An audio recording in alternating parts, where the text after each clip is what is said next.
पढ़ लिया? 11 क्वेश्चन पढ़ लिया आपने? चैप्टर कौन सा है? Chapter number 5। नाम क्या है? हाँ,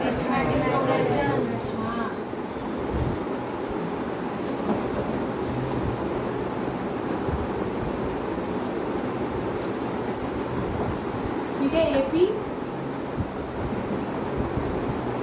आपकी बुक का पहला चैप्टर कौन सा है? दूसरा, तीसरा, चौथा, पांचवा, आपको याद होना चाहिए ना, ठीक है। तो इसका हम 10वां क्वेश्चन कर चुके थे। 11th में बता रही हूँ, which term of the AP this will be 132 more than the 54th term. इस एपी का कौन सा टर्म? क्वेश्चन नंबर 11 है, ध्यान दीजिए। एपी क्या दी हुई है बताइए जरा।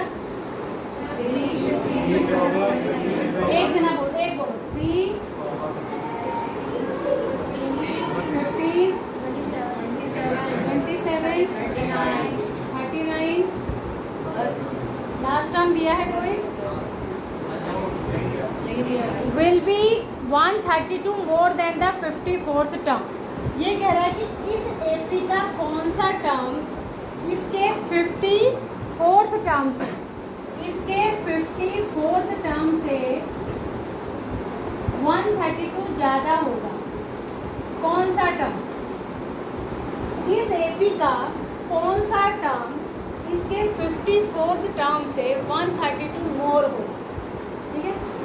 तो इस एपी का 54th टर्म क्या होगा? a + 53d, ठीक है। समझ रहे?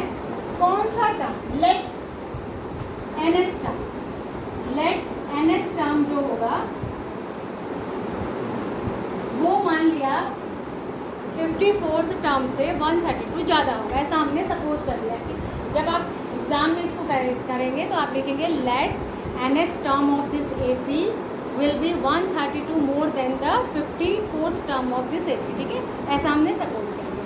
तो अब यहाँ पर आप देख रहे हैं कि ए आपको पता है, बी आप निकाल लेंगे। 2 - a1 करके बताइए जरा क्या आया? 15 - 3 यानी कि 12। ए हमारे हाथ में है, डी भी हमारे हाथ में। तो nth टर्म क्या बनेगा? nth टर्म के लिए फॉर्मूला तो वही होता है, an = यानी nth टर्म जो हमारा बनेगा वो क्या बनेगा? a प्लस यानी कि 3 + n - 1 यानी n - 1 ही होगा इंटू डी यानी कि डी, यही तो है ना nth टर्म। चलो आगे कंफ्यूज कर रहा है। ये = 132 प्लस यहाँ अब इसकी वैल्यू रख देंगे, a 3 है और d कितना है? 12 है। तो 53 × 12 करके बताओ मुझे कितना आ रहा है? 53 × 12 कितना आ रहा है?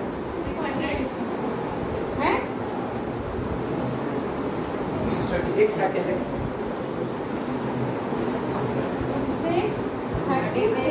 और प्लस 3 ठीक है। कितना आ गया? प्लस 132। ये सारा ऐड करके बताओ कितना आ रहा है?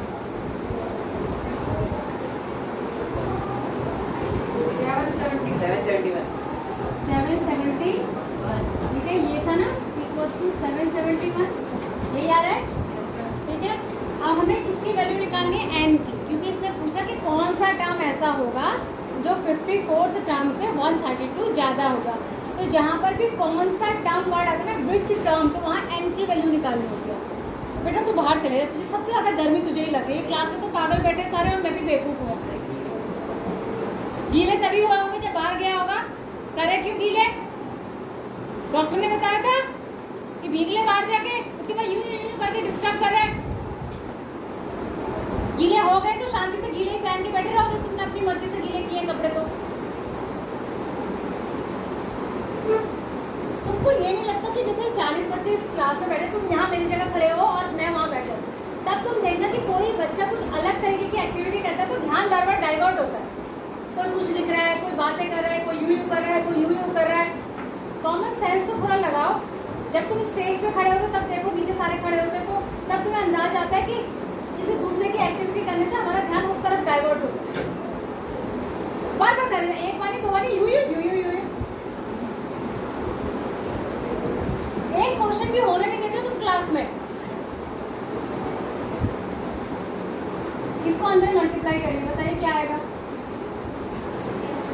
लगाइए, ये आएगा 12n -12, ठीक है। तो यहाँ क्या हो जाएगा 12n तो ठीक ही है, बाकी सब उधर ले जाते हैं। 771 12 इसके साथ प्लस हो जाएगा और 3 माइनस हो जाएगा, तो ये n 12n है, 12n 12, ठीक है।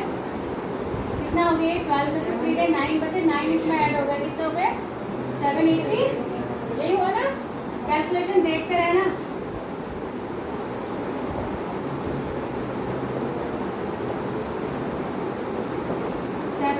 अपॉन 12 कितना आया,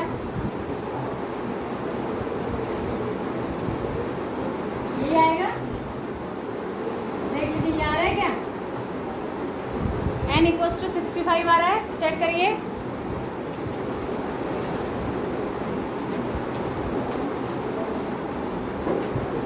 ठीक है, तो यानी कि इस एपी का जो 65वां टर्म होगा, यानी 65वां टर्म जो इस एपी का होगा वो इसके 54th टर्म से 132 ज़्यादा होगा। अब इसको चेक करके देखते हैं।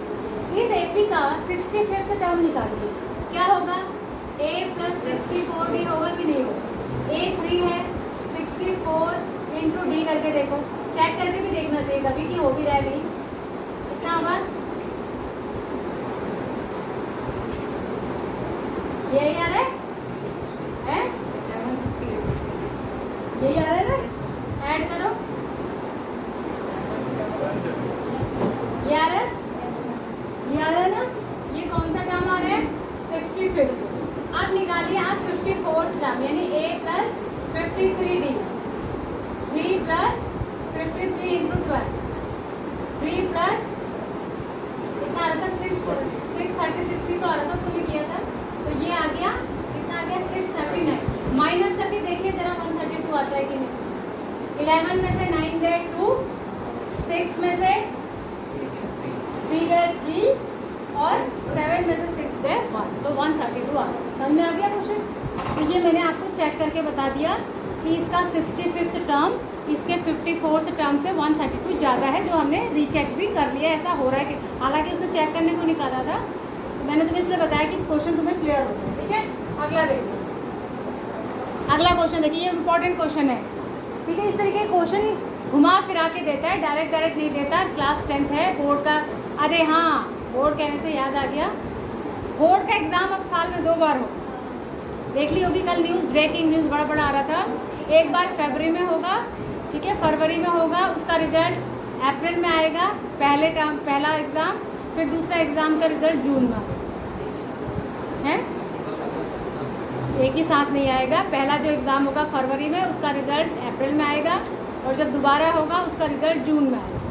ठीक है, वो इसीलिए आएगा कि जो पहले वाले टर्म का रिजल्ट आए, टर्म नहीं है वो, पूरे कोर्स का एग्ज़ाम है, तो पहले का अप्रैल में इसलिए आएगा कि अगर आपको उसमें कुछ सुधार करना है, आप चाहते हैं कि आप किसी सब्जेक्ट में अपने नंबर बढ़ाना चाहते हैं, तो आप दोबारा से फिर से एग्ज़ाम कब देंगे, जून। ठीक है, वैसे 2 बार होगा करके कल आ रहा था, ये पढ़ लीजिएगा आप। 2026 से लिखा आ रहा था, 2026 में तो तुम्हारा भी एग्ज़ाम होगा, तो अब वो तुम्हारे लिए वैलिड है। 2026 का जो बैच आएगा उसके लिए ये नहीं पता, पर उसमें यही आ रहा था कि 2026 से बोर्ड का एग्ज़ाम कितनी बार होगा, 2 बार। कहाँ तो लोग ये कह रहे थे NEP 2020 में 10th से बोर्ड हटने वाला है, कहाँ 2 बार कर दिया उसको। पता ही है ना बच्चों की कंडीशन कितनी ख़राब हो रही है।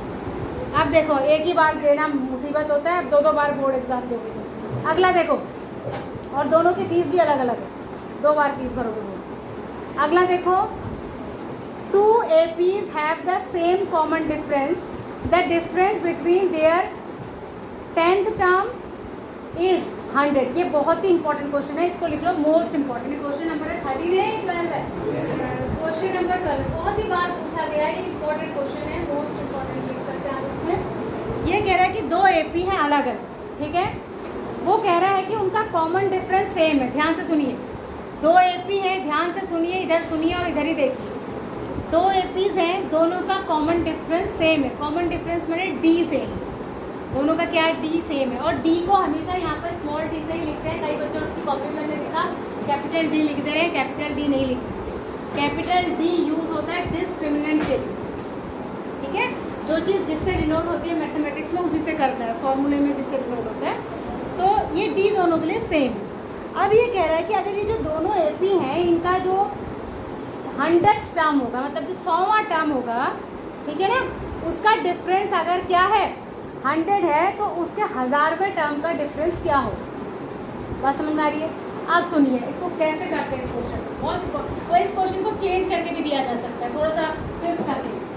एक एपी पहली वाली है, एक एपी दूसरी वाली है। मान लिया पहली एपी का फर्स्ट टर्म A1 है और दूसरी एपी का फर्स्ट टर्म क्या है, A2 है। या इसको थोड़ा सा अलग से लिखते हैं, इसको लिख देते हैं A, इसको लिख देते हैं A डैश, ठीक है।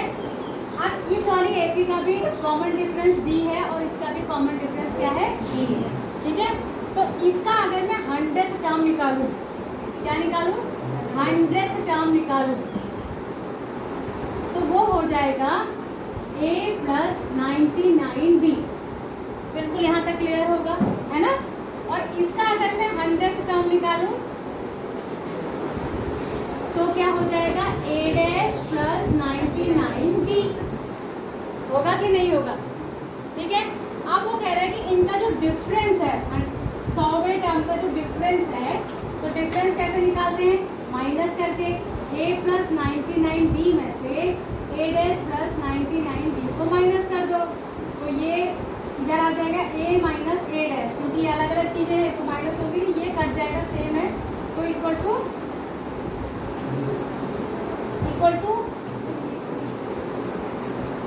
बताओ, इक्वल टू बताओ 100।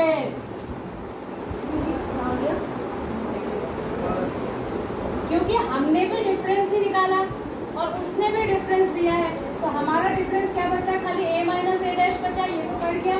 और उसका डिफरेंस क्या है, 100 है। वो कह रहा है कि इनका जो 100 टर्म को अगर माइनस करो तो कितना आता है, 100 आता है, ठीक है। अब पूछा 1000वें टर्म को अगर माइनस करेंगे तो डिफरेंस क्या आएगा। इसका 1000वां टर्म क्या हो जाएगा, A + 999D, और इसका 1000वां टर्म क्या हो जाएगा, A डैश + 999D हो जाएगा। जब इनको माइनस करेंगे तो वापस से A माइनस A डैश ही बचेगा, ये पार्ट तो कट जाएगा। तो यानी कि जो 100वें टर्म का डिफरेंस है वही 1000वें टर्म का डिफरेंस भी होगा, क्योंकि A माइनस A डैश भी 100 है और यहाँ भी A माइनस A डैश ही बचा है, तो ये भी क्या होगा, 100 ही। क्लियर है? अब बच्चे क्या सोचते हैं ना, उनको लगता है 1000वें टर्म का डिफरेंस 1000, 10,000वें टर्म का डिफरेंस 10,000, इसके 1000वें टर्म का डिफरेंस भी यही होगा, 10,000वें टर्म का डिफरेंस भी यही। बात समझ आ रही है? तो ये क्वेश्चन थोड़ा बच्चों की बुद्धि को घुमाने वाला है, ठीक है। आंसर क्या है इसका देख लीजिए, चेक कर लीजिए, अगर आपको डाउट हो। मेरे हिसाब से तो 100 ही होना चाहिए, 1000 तो नहीं है भाई, 100 है, ठीक है।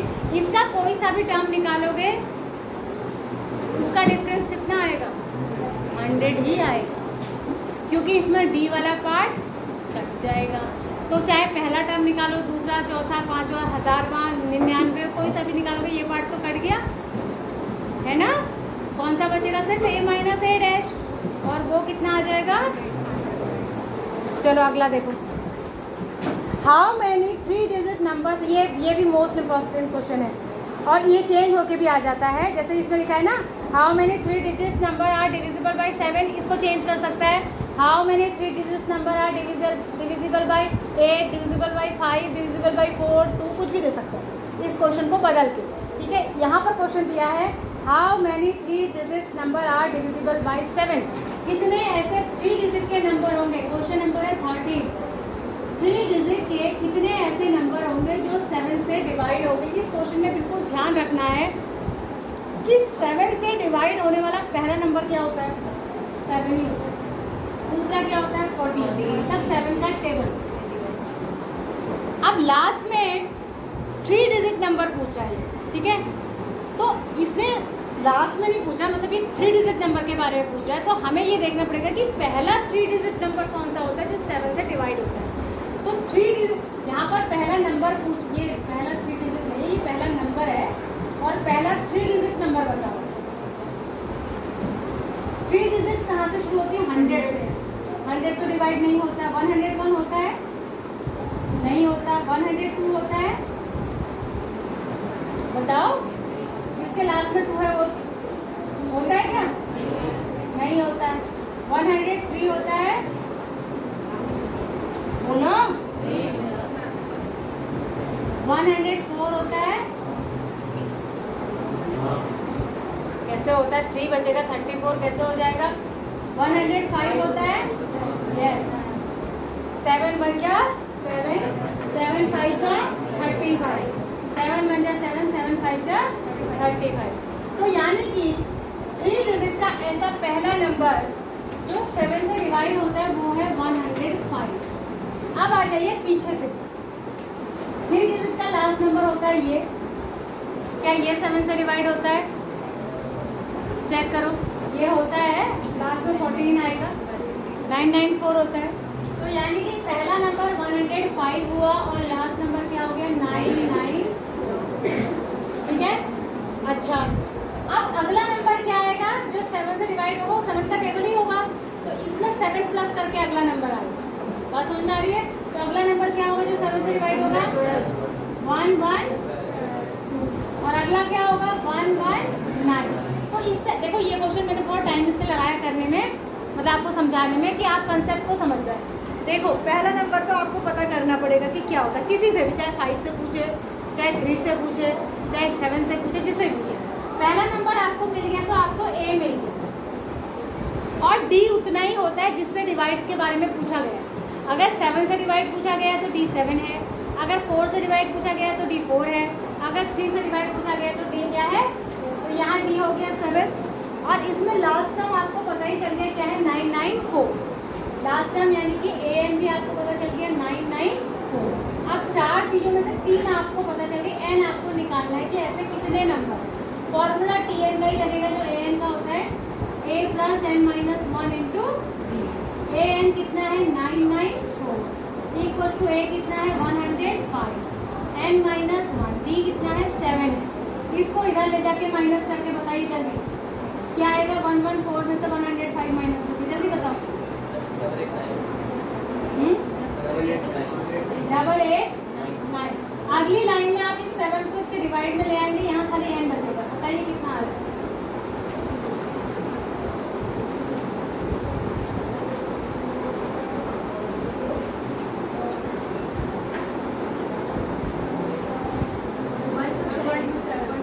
ये आए, यानी ऐसे 127 नंबर होते हैं, 127।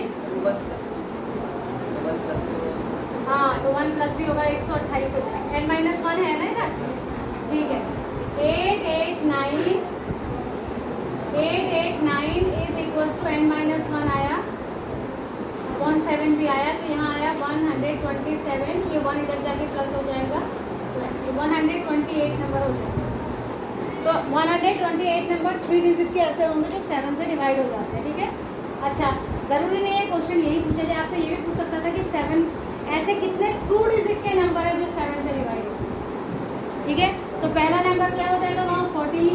लास्ट नंबर आप चेक कर लेंगे, 2 डिजिट वाला जैसे 99 नहीं होता तो कौन सा होता है चेक कर लेंगे कि वो आपका AN हो जाएगा, लास्ट नंबर, पहला नंबर A हो जाएगा, D आपका वही हो जाएगा जिससे डिविजिबिलिटी पूछी हुई है, और फिर आपको N निकालना, ठीक है। तो ये क्वेश्चन कैसे भी चेंज करके दे सकता है, आपको बस इसको समझना है कंसेप्ट को और करना आना चाहिए, ठीक है। एक क्वेश्चन मैं आपको दे दूँ, जरा करिए। हाउ मेनी 3 डिजिट्स, सरल क्वेश्चन दे रही हूँ, 3 डिजिट्स नंबर आर, देखती हूँ कितनी जल्दी निकालते हैं, डिविजिबल बाय 4, निकालिए। 4 से डिवाइड होने वाले ऐसे कितने नंबर होंगे 3 डिजिट के हों जो, लैंग्वेज चेंज कर दी। How many multiples of 4 lie between 10 and 250? Question में बोल कौन रहा है? 10 और 250 के बीच में 4 के कितने मल्टीपल आएंगे? ये क्वेश्चन यही है कि 10 और 250 के बीच में ऐसे कितने नंबर होंगे जो 4 से डिवाइड होंगे, यही मतलब है इसका। क्योंकि मल्टीपल जो है वो 4 से डिवाइड ही तो होंगे, तो इसने ये नहीं लिखा कि डिविजिबल बाई 4, इसने क्वेश्चन की लैंग्वेज चेंज कर दी और लिख दिया कि मल्टीपल ऑफ 4। तो पहला मल्टीपल 4 का कौन सा आएगा 10 के बाद? ये ए है। और ये 250 डिवाइड होता है क्या 4 से? देखो होता है ना। ये आपका an है, ये आपका a है और d आपका 4 ही हो जाएगा। निकालिए जरा n की वैल्यू निकालिए, जल्दी निकालिए। फॉर्मूला क्या लगेगा? an equals to a plus n minus 1 into d. और सारी चीज़ें मैंने आपको लिख के बता दी है कि कौन सी चीज़ क्या है। n की वैल्यू आपने निकाली,